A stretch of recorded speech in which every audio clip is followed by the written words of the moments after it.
Hey, I know I'm a singer, but I'm sick as a dog, so I'm going to talk about what I want to talk about.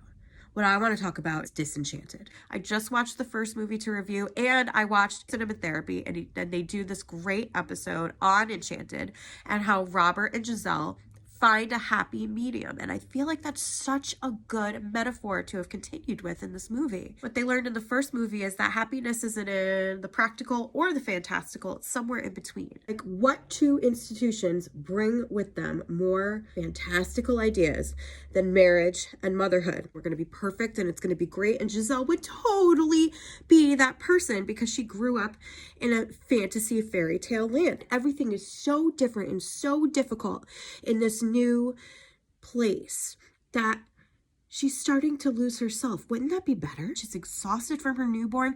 She doesn't know what to do with Morgan. She wouldn't be singing around the house and summoning creatures to do her chores. She would be working so hard to be in this new grounded reality that she would not even recognize herself anymore. Who doesn't go through that? And since this movie is like insistent on pitting two women against each other, which I don't know if would have been my direction, but if we want Maya Rudolph to be a foil, why not make her a stepmother? And you have Giselle, who's losing herself and vulnerable and wanting to know how to do this whole stepmom thing in the real world.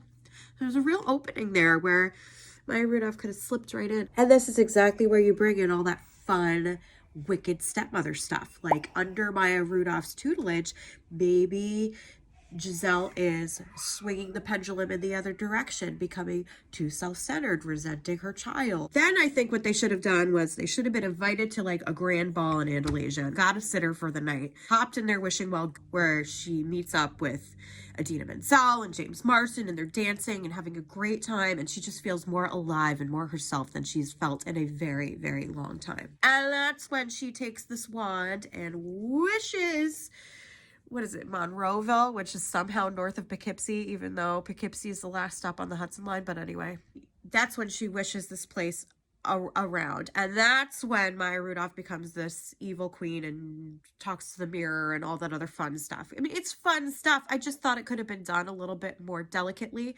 like the first movie. Anyway, that's my rant.